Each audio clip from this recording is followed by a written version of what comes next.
Most people think being untouchable means being powerful, admired, surrounded by others. Buddhism says the opposite. The moment you no longer need anyone to feel whole, safe, validated, or complete, that's the moment you become unreachable. Not because you dominate others, but because nothing can control you anymore. People can only manipulate what you're attached to. Life can only wound what you cling to. Loss can only devastate what you depend on. This is why detachment isn't coldness, it's freedom. And freedom is the highest form of power. 1. Need creates chains, not connection. Buddhism is brutally honest about this. What you call needing someone is rarely love. It is attachment. And attachment is not a soft word in Buddhism. It is a warning. Attachment is the root of suffering because it ties your inner state to something you do not control. Most people confuse need with depth. They think the intensity of their dependence proves how meaningful the relationship is. Buddhism says the opposite. The more you need someone, the more fragile the connection becomes, because it is no longer built on presence, but on fear. The moment you need someone to stabilize your emotions, you hand them leverage over your peace. This is not an accusation. It happens automatically. You don't decide to give them power. The power appears the moment your calm depends on their behavior. If they reply quickly, you feel safe. If they go quiet, your mind starts racing. If they pull away, your sense of worth trembles. Nothing external changed your peace. Your attachment did.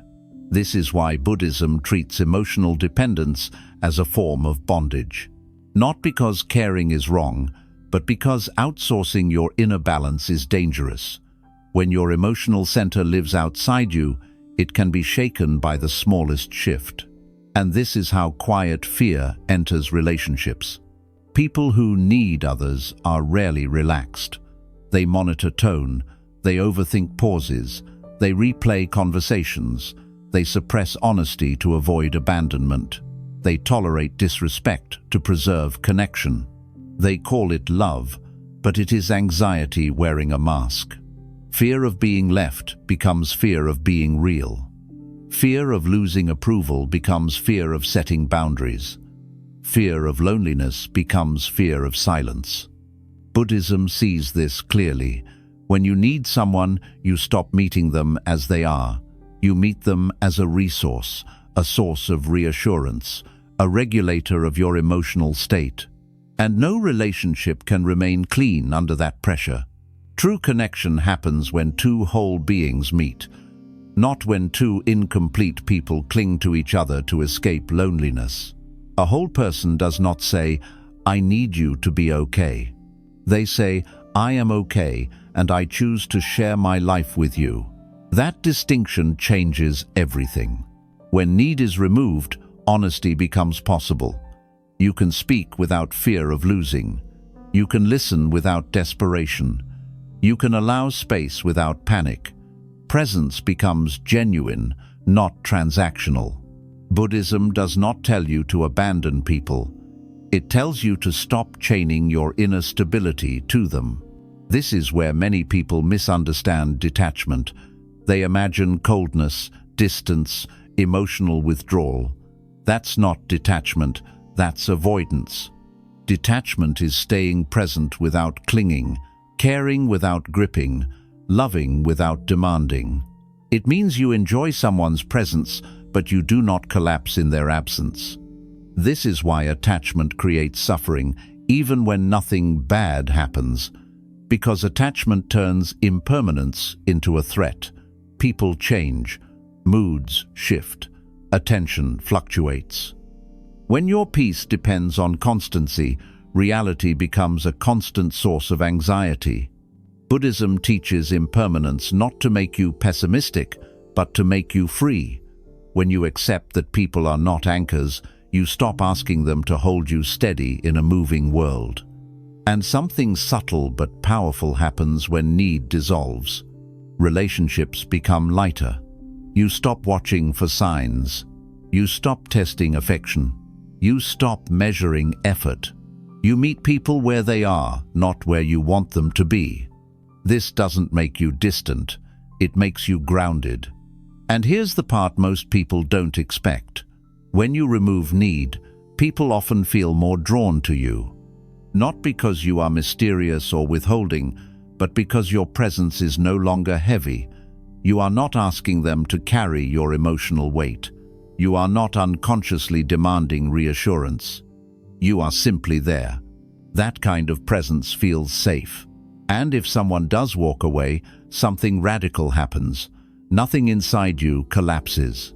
There is sadness, yes. There is loss. But there is no identity rupture, no sense that a piece of you has been torn away, because you never placed that piece in their hands to begin with.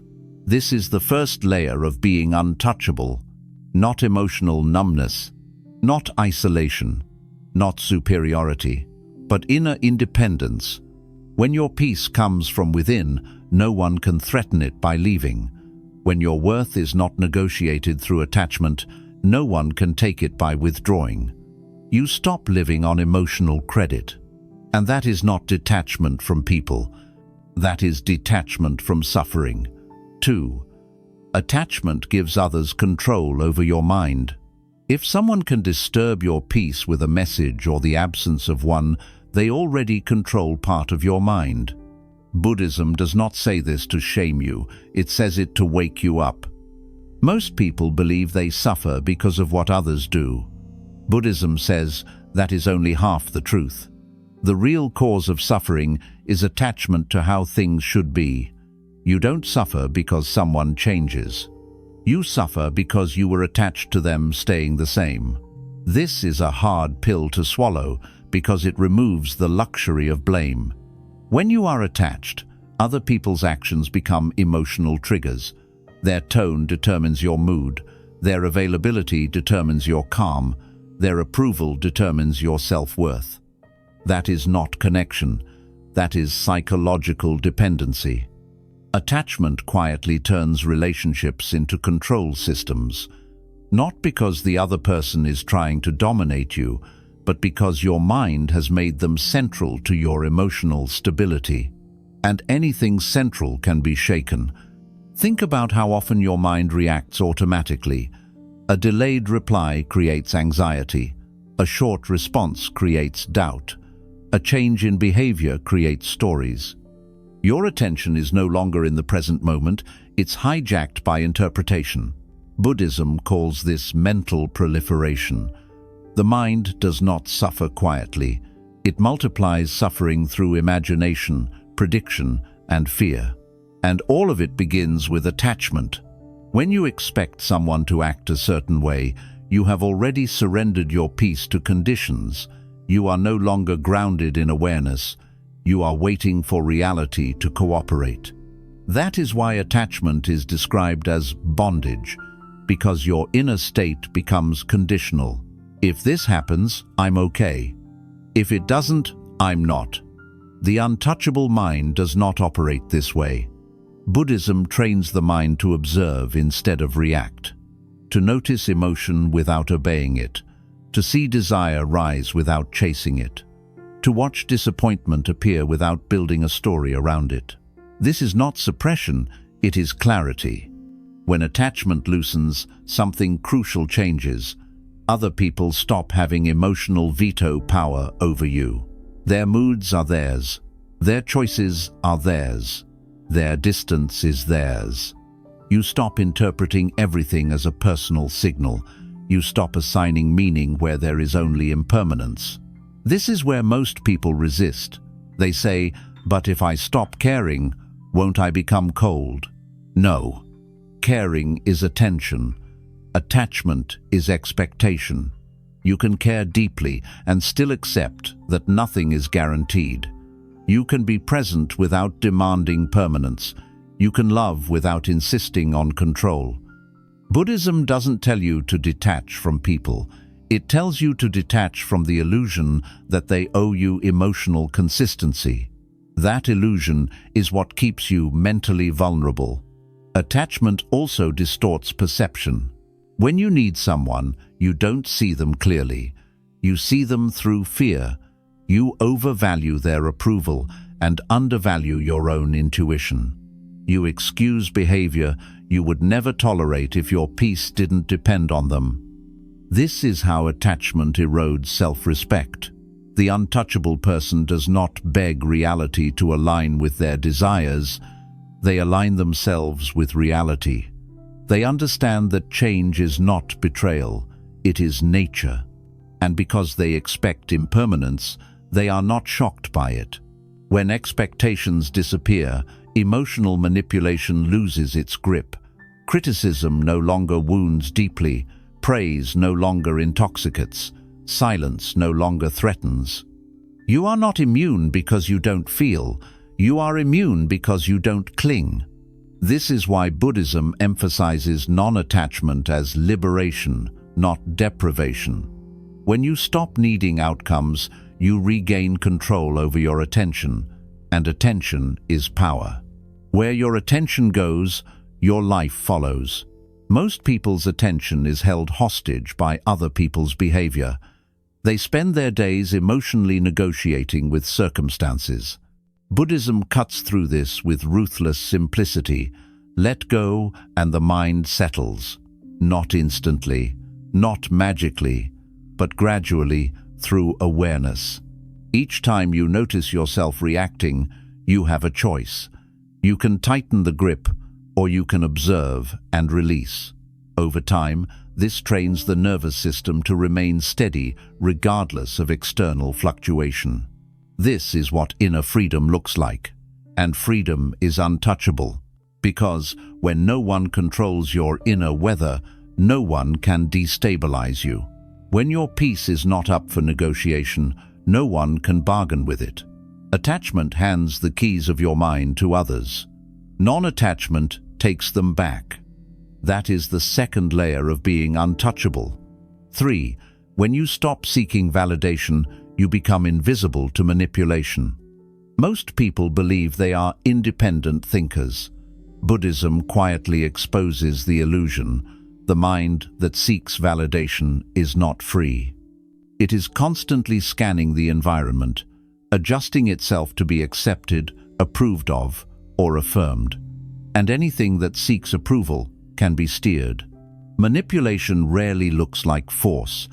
It looks like praise, attention, affection, or the threat of withdrawing them.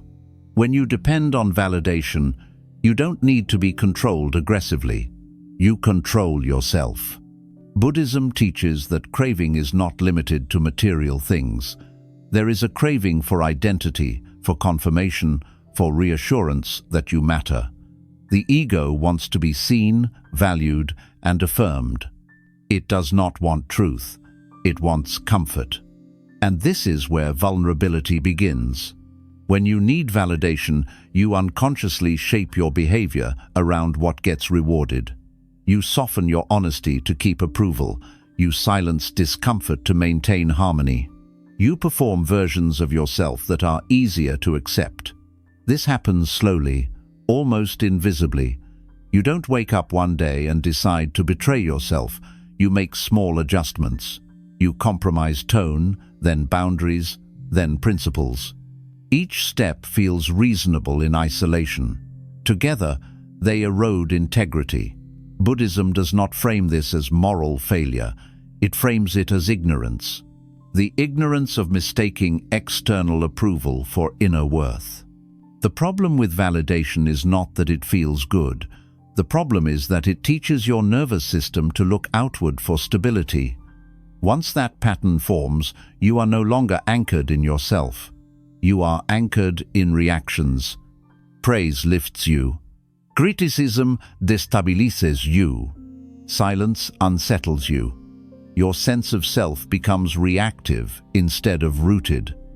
This is why the Buddha warned against praise and blame equally. Both are hooks. One inflates the ego, the other wounds it, but both keep you dependent. The untouchable person is not someone who rejects praise or ignores feedback. They are someone who no longer needs it to function. Approval becomes information, not identity. When validation loses its grip, manipulation collapses. You cannot be flattered into obedience. You cannot be shamed into silence. You cannot be guilted into compliance. Not because you are hardened, but because you are clear. Buddhism teaches that the self you are trying to protect with validation is not solid. It is a process, constantly changing. When you cling to a fixed image of yourself, you become defensive. When you let go of that image, feedback loses its sting. This is deeply uncomfortable at first. Validation addiction runs deep. It has been reinforced since childhood. Approval was safety, disapproval was threat. The body learned this long before the mind could question it. So when you stop seeking validation, the nervous system protests. It feels exposed. It feels risky. The mind says, "What if I'm rejected? What if I'm misunderstood? What if I'm alone?" Buddhism does not answer these fears with reassurance. It answers them with awareness. You sit with the discomfort. You watch the craving arise. You notice how the urge to be approved of tightens the body and narrows perception. And instead of obeying it, you observe it. Over time, something profound happens. The craving weakens, not because you fought it, but because you saw through it. You begin to act from alignment rather than acceptance. You speak because it is true, not because it will be liked. You choose because it is right, not because it will be rewarded. This is when manipulation stops working. People can only manipulate what you fear losing. When you are no longer afraid of losing approval, their leverage disappears. They may try to pressure you with praise or disappointment, but it lands on empty space. This often unsettles others, especially those who are used to influence through emotional exchange. They may label you distant, cold, or arrogant. In reality, they are encountering someone who no longer negotiates their identity. Buddhism does not encourage rebellion or defiance. It encourages independence from illusion. Validation is an illusion because it suggests your worth is something that can be granted or revoked. When you no longer believe that lie, your presence changes. You become quieter, not louder, more grounded, not defensive. You stop explaining yourself excessively. You stop seeking permission to exist as you are. This is not isolation, it is sovereignty. And sovereignty is deeply unsettling to systems built on approval and control. The untouchable person does not announce their independence. They simply live from a place that cannot be bribed. Their values are internal, their peace is self-contained. Their sense of worth does not fluctuate with opinion. This is why Buddhism treats non-attachment to validation as liberation. When you stop needing others to confirm your worth, you step out of the invisible marketplace where approval is currency and identity is for sale. You are no longer competing, performing, or proving. You are simply present. And a mind that does not seek validation is a mind that cannot be captured. That is the third layer of being untouchable. 4. Solitude is not weakness, it is training. Most people don't avoid solitude because they dislike being alone. They avoid it because solitude removes all distractions, no noise, no mirrors, no external reassurance. Just the mind, exposed and unfiltered. Buddhism never treats solitude as deprivation. It treats it as discipline, a training ground where the mind learns to stand without support. When you are constantly surrounded by people, you are rarely forced to meet yourself. Conversation distracts. Interaction regulates emotion. Presence of others softens discomfort. Solitude removes these buffers. Whatever is unresolved rises to the surface.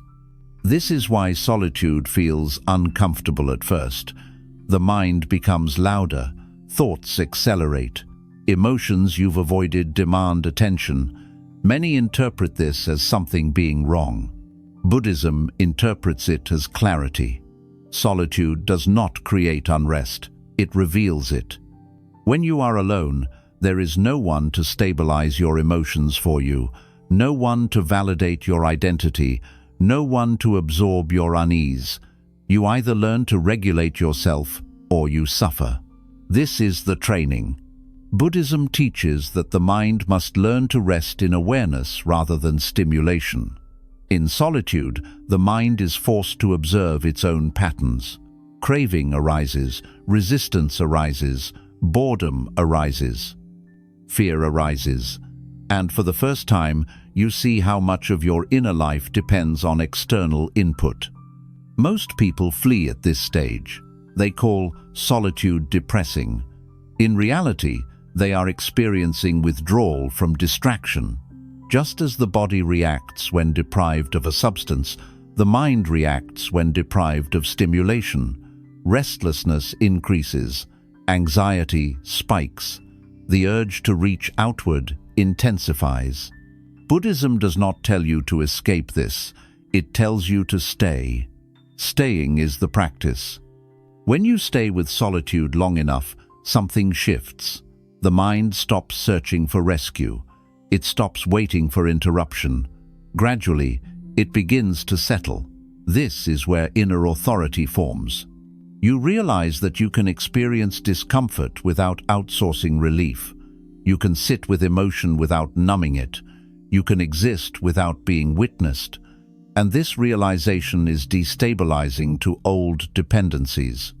Solitude trains you to become your own anchor. Without solitude, emotional independence is theoretical. With solitude, it becomes embodied. You learn how your thoughts arise. You see how desire pushes you outward. You notice how fear demands company. And instead of obeying these impulses, you observe them. This observation weakens their control. Buddhism does not glorify isolation. It emphasizes conscious solitude. Time spent alone not to withdraw from the world, but to understand the mind that meets it. People who fear solitude often tolerate unhealthy relationships. They confuse connection with relief. They accept noise instead of alignment. Buddhism sees this clearly. If you cannot sit alone, you will cling to anything that distracts you. Those who master solitude choose relationships deliberately, not to fill emptiness, but to share fullness. This changes the quality of connection entirely. You stop approaching people as emotional shelters. You stop using them to regulate your state. You stop fearing distance, and because of this, you stop settling. Solitude also dismantles the false self. When no one is watching, performing becomes pointless. There is no audience to impress, no role to maintain. What remains is raw awareness. This is deeply confronting. Many identities collapse here. Personas built for acceptance dissolve. Habits formed to secure belonging lose relevance. What remains is simpler and stronger. Buddhism teaches that liberation requires seeing clearly. Solitude removes distortion. Without constant feedback, you see your motivations without filters. You recognize where you act from fear, where you seek approval, where you resist silence.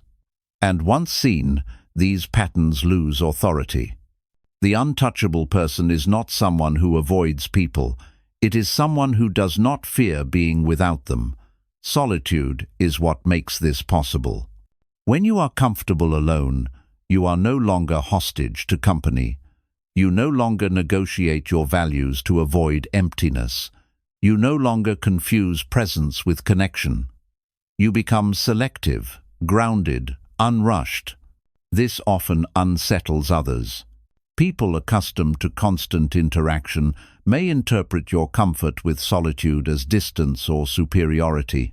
In reality, it is self-sufficiency. Buddhism understands this paradox well. The more at ease you are alone, the more authentically you can meet others. You are not reaching for them. you are meeting them.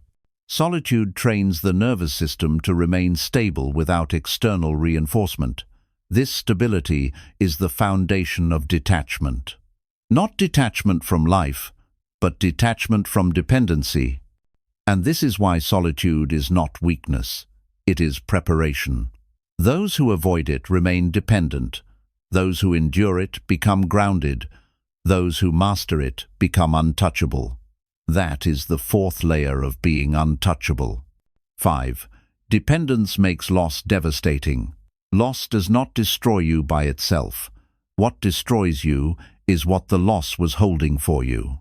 Buddhism makes a distinction most people never consider. Pain is natural. Suffering is optional. Pain is the immediate response to loss. Suffering is the prolonged collapse that comes from attachment. When something leaves your life and takes part of your identity with it, the damage multiplies. Most people don't just lose a person, they lose the role that person played in stabilizing them. They lose routine, reassurance, reflection, and emotional grounding. When those functions were outsourced, loss feels like disintegration. This is why dependence makes loss devastating. If your sense of worth depended on someone choosing you, their departure feels like rejection at the deepest level. If your peace depended on their presence, their absence feels unbearable. If your identity was entwined with the relationship, separation feels like losing yourself. Buddhism does not deny grief. It does not tell you to bypass pain or pretend loss does not hurt. It teaches you to examine why the pain becomes overwhelming. When attachment is strong, loss is not experienced as change. It is experienced as threat. The nervous system reacts as if survival itself is at risk. This is why people spiral after loss. They are not just sad, they are destabilized. The mind searches desperately for meaning. Why did this happen? What did I do wrong? How do I fix this? But the real problem is not the loss itself. It is the dependency that made the loss catastrophic. Buddhism teaches impermanence precisely to prevent this collapse. Everything that arises will pass. Relationships, roles, circumstances, even identities are temporary. When you forget this, you build your inner life on unstable ground. Loss then becomes an earthquake. The untouchable person understands impermanence, not intellectually, but emotionally. They do not assume permanence. They do not treat presence as possession. They appreciate without clinging. This changes how loss is experienced. When loss comes, there is sadness, but not annihilation. Grief moves through the body without being resisted. Tears fall without storylines of self-blame or catastrophe. Pain is allowed, but it is not fed. Because nothing essential was outsourced. Dependence turns people into pillars. When a pillar falls, the structure collapses. Non-attachment turns people into companions. When a companion leaves, the path continues. This is not emotional coldness, it is structural integrity. Buddhism teaches that clinging intensifies suffering because it resists reality. Loss is reality, change is reality, death is reality. Attachment demands that reality behave differently. That demand is what breaks the mind. When you rely on others to hold parts of you together, you give loss the power to shatter you. When you hold yourself, loss becomes painful but survivable. This is why dependent love often feels dramatic. High highs, crushing lows. The intensity is mistaken for depth. Buddhism sees it as imbalance. Balanced attachment produces steadier emotions. Love becomes quieter, loss becomes softer, life becomes less volatile. People often fear this. They think detachment will reduce meaning. In truth, it reduces devastation. The untouchable person still mourns, still misses, still remembers, but they do not collapse into helplessness. They do not abandon themselves in grief. They understand that loss reveals where dependence existed, and instead of resenting the loss, they learn from it. This is one of the most uncomfortable teachings of Buddhism. Suffering is a teacher. Loss exposes attachment. Pain shows where clinging was strongest. Most people run from this insight. They want the comfort without the responsibility. Buddhism does not offer that. It offers resilience. When you stop depending on others for emotional survival, loss loses its ability to destroy you. It still hurts. It just doesn't own you. This is not a rejection of love. It is a refinement of it. Love without dependence does not vanish when circumstances change. It transforms. Memory remain. Gratitude remain. Leçons remain. Only suffering dissolves. This is why non-attachment is liberation, not because it prevents loss, but because it prevents loss from becoming the end of you. That is the fifth layer of being untouchable. Now 6 write MRO long. 6. Not needing anyone does not mean not loving. This is where most people misunderstand Buddhism, and where many abandon the path too early. They hear non-attachment and imagine emotional distance, coldness, or withdrawal from human connection. They assume that if you stop needing people, you must also stop caring about them. Buddhism says the opposite. Needing and loving are not the same thing. In fact, needing often distorts love. When you need someone, your care becomes entangled with fear. Fear of loss, fear of abandonment, fear of change. This fear quietly shapes behavior. You become protective, possessive, or demanding without realizing it. You want reassurance, consistency, proof. Love becomes conditional, not because you intend it to be, but because fear is now involved. Buddhism teaches that true love arises from freedom, not dependence. Love that is free does not try to bind. It does not grasp.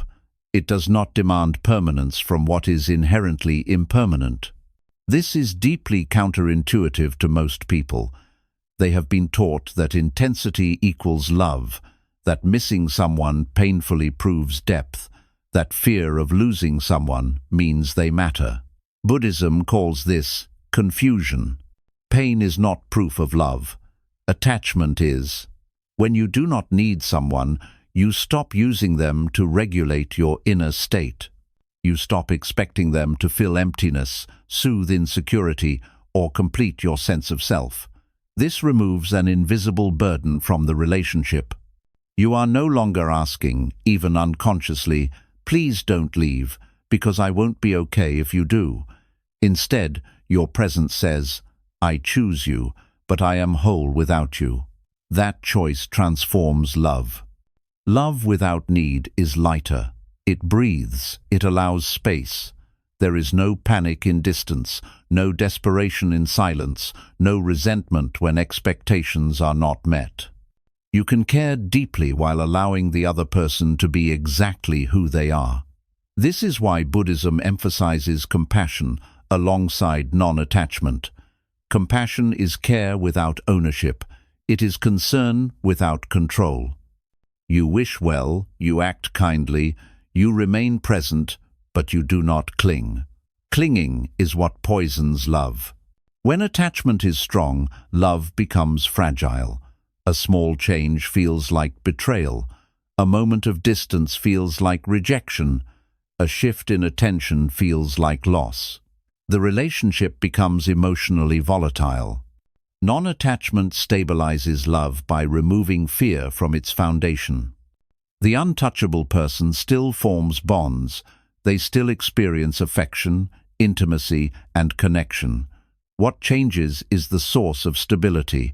Love is no longer a lifeline, it is an offering. This kind of love can be misunderstood. People accustomed to being needed may feel unsettled by it. They may mistake freedom for indifference. They may test it, withdraw, or provoke reactions to confirm their importance. The untouchable person does not chase these tests. They remain steady.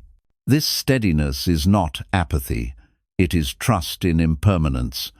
Buddhism teaches that everything that arises will pass. When you accept this, you stop trying to freeze moments. You stop demanding guarantees. Love becomes something you experience fully in the present without trying to secure it for the future.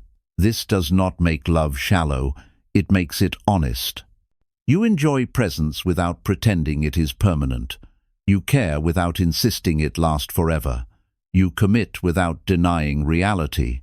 Most suffering in love comes from resisting this truth. Buddhism does not tell you to stop loving.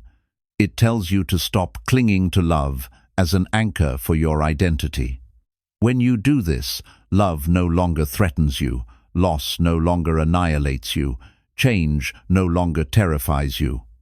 The untouchable person loves without fear because their sense of self does not depend on being loved in return. They give affection freely, not strategically. They care without calculating outcomes. This is rare, and because it is rare, it is often misunderstood. But this is the kind of love Buddhism points toward. A love that does not bind either person. A love that does not collapse when conditions change. A love that remains kind even when it ends. Not needing anyone does not make you less loving. It makes your love less desperate. And love without desperation is the strongest form of love there is. That is the sixth layer of being untouchable. 7. The untouchable mind rests in itself. At the deepest level, Buddhism is not about relationships, solitude, or detachment from people. It is about where the mind takes refuge. Most minds take refuge in conditions in people, routines, identities, and outcomes. When those conditions shift, the mind destabilizes. The untouchable mind does not rest in conditions, it rests in itself. This does not mean isolation or self-obsession. It means the mind is no longer homeless. It no longer wanders, searching for something external to lean on. It has learned how to remain present without grabbing. Buddhism teaches that suffering persists because the mind is constantly reaching outward, reaching for certainty, reaching for reassurance, reaching for control. This reaching never ends because the world cannot provide what the mind is asking for, permanence. The untouchable mind stops demanding permanence from impermanent things. Instead of seeking safety in people or outcomes, it settles into awareness, into breath, into direct experience, not as a technique, but as a way of being. This is subtle but transformative. When the mind rests in itself, external events lose their power to destabilize it. Praise may arise, but it passes. Criticism may arise, but it passes. Loss may arise, but it passes. Nothing lingers longer than it needs to, because nothing is being held.